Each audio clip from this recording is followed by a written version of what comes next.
Okay, this is already 1 week sa akin. You know, my friend gave it to me very fresh from the tree, from Yunlong, kasi mayroon siyang puno doon, nagpitas siya, she gave it to me, because I told her that my daughter, na bagong panganak, magbe-breastfeed, and need some malunggay, so that I can cook the tinola. And then she gave it to me. It's already I think more than 1 week na po ito. Pero look at that, it's still fresh. At pangatlong luto ko na to, kasi tatlong luto, sinapret ko ng tatlong luto yan. So, ito po ay, nakita nyo, para how to maintain the freshness of the malunggay. Wrap it in the paper, clean paper, and then in the towel. Yan, pag may towel kayo, yan, hirap ko yan sa towel.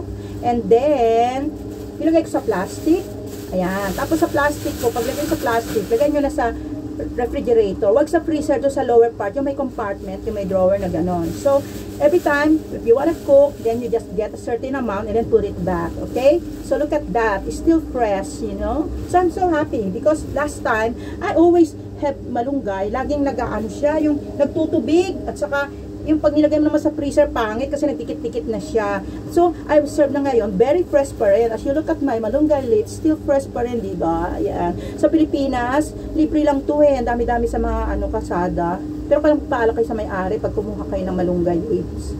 Diba? Sa Pilipinas, dami nito eh. Sarap nito sa munggo rin. Okay? So, this is what I'm doing now. I'm preparing tinola for my daughter. Yan, because breastfeed siya, nasa hospital pa siya. Kaya, kailangan natin bigyan ng maraming masustansya. So, I have a fresh chicken here. I have a half fresh chicken. And then, the papaya, the whole papaya leaves. Ayan, papaya yan. Papaya, green yan. Papaya green yan. Must be green.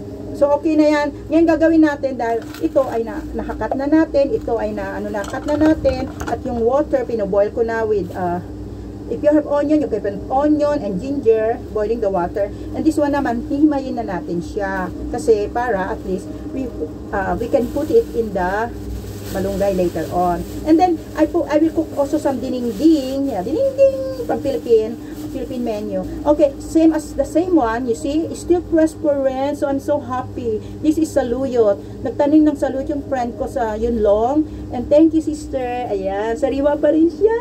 May lalagay ko sa dinengding because I'm cooking dinengding. Okay? So I'm cooking tinola and dinengding this time.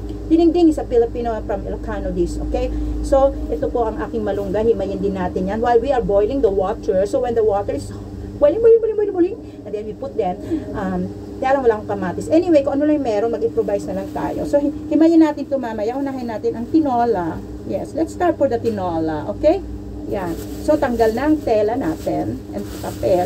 Ito po yung aking mga tangkay nung last na hinimayan ng aking malunggay. Kasi yung tangkay, dito kasi, kaya ikukulo ko pa rin yan next time. Gagawin kong soup. Kahit na wala na siyang dahon, yung tangkay may sustansya pa rin, diba? Anyway, ito po, himay-himay na natin ang ating malunggay. Oops. Ayan. And you know the secret how to himay-himay that? Just like that. Oh, isa-isahin mo kung gusto mo, kaya hilahin mo. Ayan. Uy, dami. Oh, maganda to sa baby. Diba? Kasi breastfeed po nga ang aking ang aking anak. Ang aking rugby player si Melody, si Captain Melody. Siya po yung nanganak na first baby niya and first apo ko. So I'm so excited. So ito naghihimay tayo na malunggay and then lagay natin dito para mas madali. Ayan, himay-himayin natin ang ating malunggay. Mas madaling magluto ng manok, madaling palambutin kasi baboy tagal eh. Pero anyway, sometimes I'm cooking pork bone soup for my daughter, for the soup. Diba? Kasi kailangan niya lagi na maraming soup.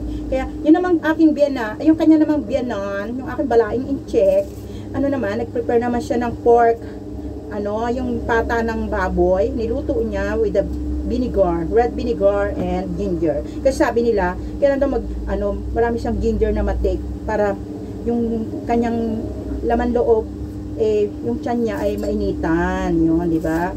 So, kailangan talaga, you know how to take care yung bagong panganak. Kasi, pag hindi mo alagaan yung bagong panganak, mabibinat daw. So, tandaan niyo pag bagong panganak kayo, maglagay daw kayo ng medyas para hindi lalamigin yung paa nyo. Tapos, paglabas nyo, daw kayo, magtalokbong para yung bunbunan nyo hindi malamigan. Yan. Ang turo ng mga nanay natin. Ako din ganun eh. Tapos, pagkapanganak, pag nasa bahay na, maglagay ka ng mainit na tubig sa arenola o sa timba.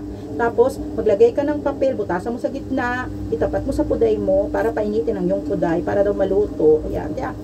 Nagpapakulo kami ng tubig, tapos upo kami sa mainit na tubig, yung usok, pausukan, parang ini-steam niya yung loob, yung loob mo para maluto. Kasi daw yung loob, syempre nanganak ka, maraming ano yan. Baga sa ano, parang sariwa pa yung sa loob. Ewan ko, ganun sabi ng mga matatanda. Sumunod lang naman ako. Wala namang mawawala sumunod sa mga kasabihan ng matatanda. Kasi, syempre, marami na sila experience. Sabi nga nila, wala namang mawawala sumunod, diba? Kasi nga, sila na-experience na nila. Mga new generation minsan, syempre, new generation minsan di sumusunod may sarili silang way. So, bahala na sila. Kasi, andyan naman si Lord mag-iingat, diba? So anyway, mas maganda yung nag-iingat kaysa pinapabayaan natin yung sarili. Okay? So, it's up to you kung mga bagong pa na kayo, susunod kayo o hindi. Ayan. Iba-iba ng way actually. Kasi merong way nga na pag bagong panganak, hindi lalabas na isang buwan. Ako hindi ako lumabas sa isang buwan. Tapos meron yung pag bagong panganak, bago ka maligo, ang ipangunang buhos mo ay yung dahon ng bayabas o kaya yung binalatan ng ng ginger. Yan. Actually, na-experience ko hindi naligo ng isang buwan kasi sabi nila, wag mo na maligo ng isang buwan. Yung buhos. So, everyday, nag-ano lang ako, nagpupunas-punas lang ako ng wet towel. Yun lang po dahil napapaliguan ko. Kasi nga sabi, kasi 1 month daw wag maligo, tapos, ang unang ipapaligo, bago ka maligo talaga nagbuhos, yung pinakuluan na balat ng ginger or ng yun nga, yung dahon ng bayabas, okay? So, yun, okay naman, healthy naman ako. At saka, sabi nila may mga pagkain na wag mong kakainin kasi masyado daw na hindi maganda sa katawan ng bagong panganak. Hindi ko alam yung iba message nyo na lang kung ano yung mga hindi pwedeng yung mga hindi pwedeng kainin pag bagong panganak. Sabi nila yung durian, hindi raw pwedeng kainin pag bagong panganak. Tapos yung igat, yan, hindi raw pwedeng kainin. Saka wag daw kumain ng mga very spicy, sabing gano'n pag bagong panganak, okay?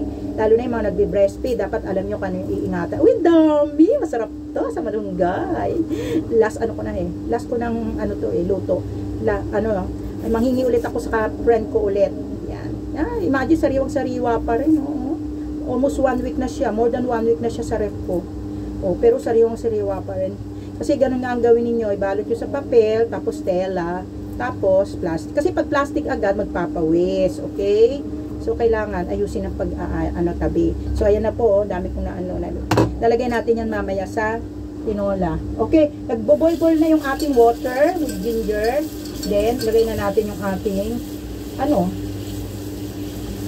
lagay na natin tong ating, wala salaan yung tubig. Tumatapon yung aking malunggay sa baba.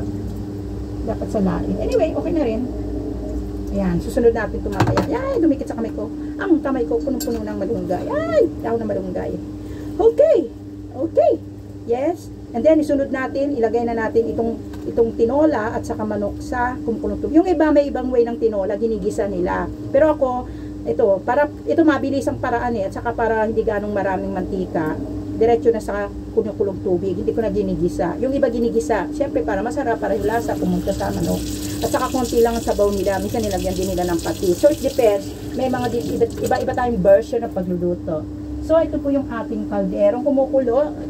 Kung makita ninyo, kasi ayan daming nasa ba yung aking stove, kung makita. Ayun yung stove ko. Yun. Ay, hindi rin, layo.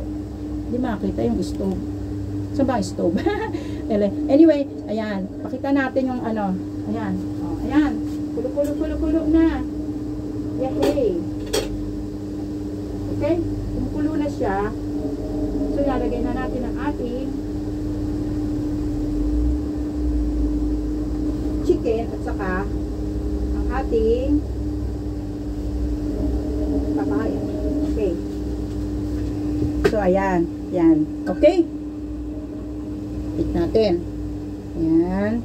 Ito yung dahon. Ito yung lagay muna natin dyan. At may kukunin pa ako. Ayan po yung ating papaya. Okay? Ayan. So, ayan. Kumukulo na ang ating water with ginger. Ayan. So, ilalagay na natin ating papaya at manok. Close it and then keep boiling hanggang maluto. Ayan. So, ito ang ating chicken. Wait. Ayan. Oops. Yan. Bagsak natin. Woohoo! Wow! Actually, pre-action yan. Mamaya lalagay ko pa yung isa. Paya. Lalagay din natin. Woohoo! Yan. Okay. Yan. And then, dagdagan pa natin mamaya. Basta, ayan, papakita natin kung paano lang. Ganyan. Keep boiling, boiling, boiling, boiling, boiling, boiling, boiling. Hanggang sa maluto. Okay? So, habang hinintay natin maboil yan, pwede kayong pwede muna tayong manood sa labas. Ayan, ang ganda ng view namin, diba? Ayan, ganyan ginagawa ko habang nagluluto, pinapanood ko nila sa labas. Ayan. Okay?